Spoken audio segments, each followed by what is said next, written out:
Hey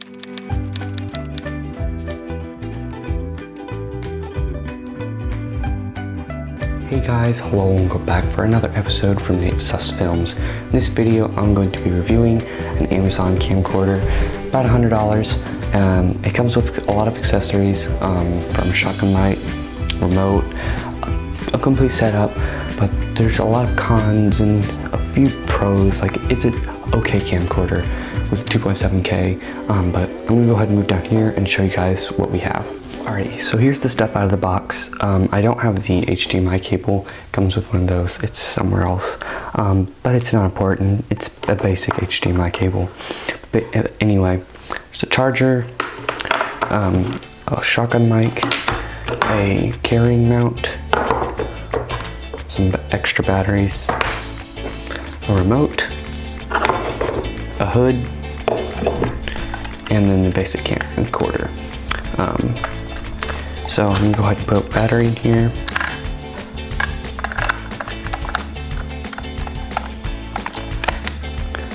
It does take a standard SD card. It does not have an internal HDD or whatever you want to call it.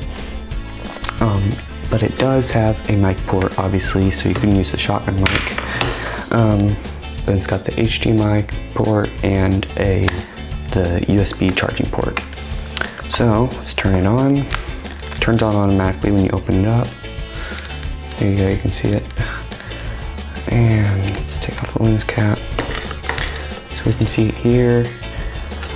No SD card inserted. It does not come with an SD card, so you are gonna have to have one. For me, I'm just gonna use this one. Turn it back off. Insert the SD card. Alright, so that's definitely one feature. It's pretty cheapy. Door there. Overall, the camcorder feels pretty cheapy. But yeah, so now we can take a video. So anyway, what I'm gonna do is I'm going to swap to this thing's video. Forgive me if it's like completely trash for a little bit here, but I'm gonna swap to this thing's video rather than my DSLR video and show you guys how good it is and if it is even possible to use this for any YouTube videos. Alright, so here's the video from the camcorder. Judge for yourself its quality. It's filming at 1080p full HD. And I'll show you in just a second why I'm not filming at 2.7K. The reason for that is it's really bad. I'm gonna go ahead and swap to 2.7K and I'll show you. Alright, so tell me if you can see it. I can see it in most of the videos, but there's a big dividing line about the center right about here. Yeah, it's definitely on there, but it's 2.7K, it's fake 2.7K. Also, forgive me if the audio quality is horrible. I'm just using the camera's microphone. Speaking of which, I'm going to swap to the shotgun mic, and let's test this thing out. I've already done some testing on it, but I'm going to show you guys how it sounds. Alright, so this is using the shotgun mic now. Judge for yourself its quality, once again.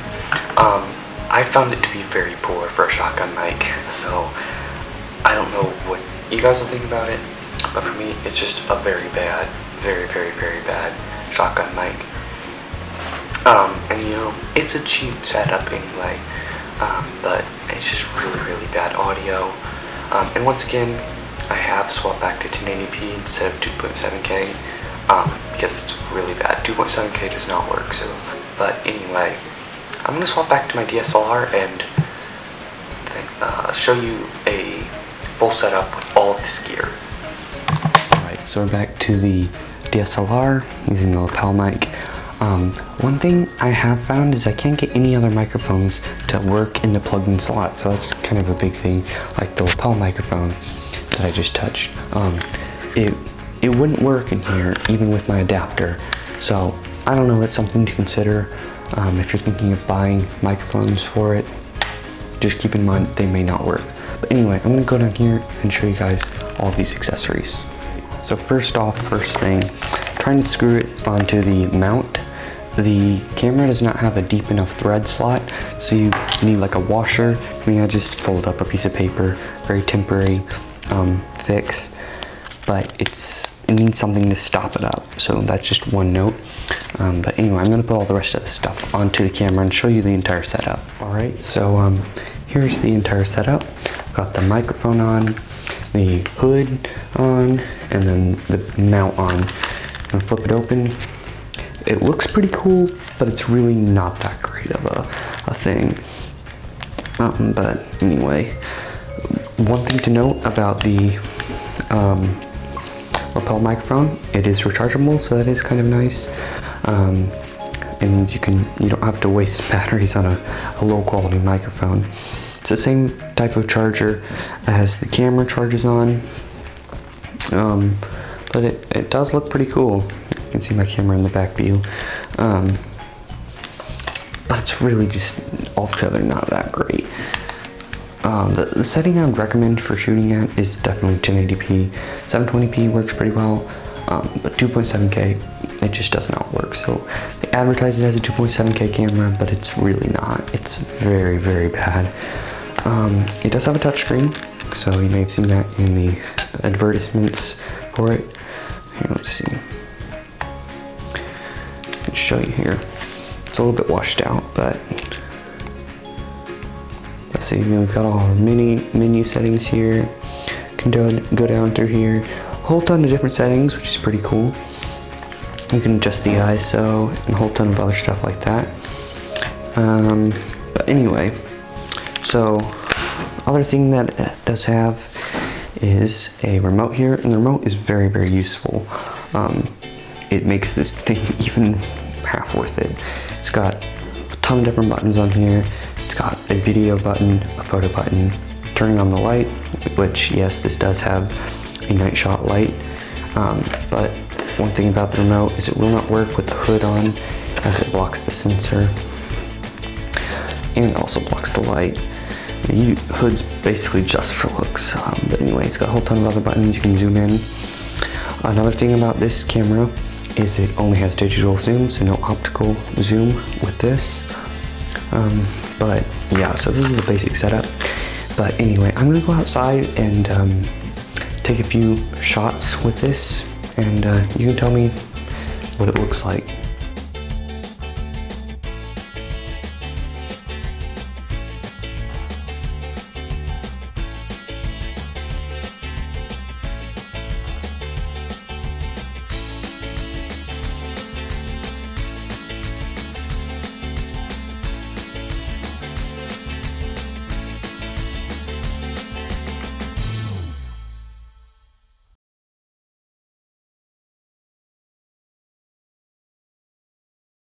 So I don't know how well you can hear me, but I left my DSLR camera inside and when I went out to take some video.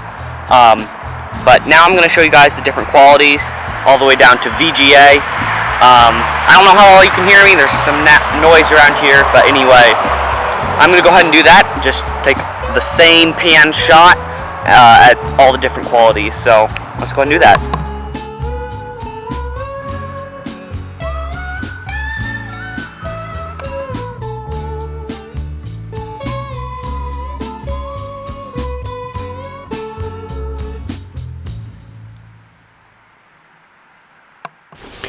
Alright, so I'm back from shooting the video outside, back filming with an actual DSLR.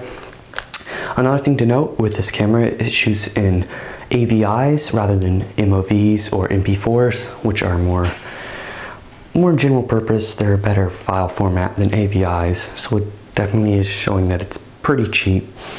The problem with AVIs is they're not completely compatible with all devices like iOS devices. And this can mean you can get files that would say it won't work with such and such video editor, but I found it works pretty well when I'm importing videos via the Photos app. But other than that, it doesn't work super well.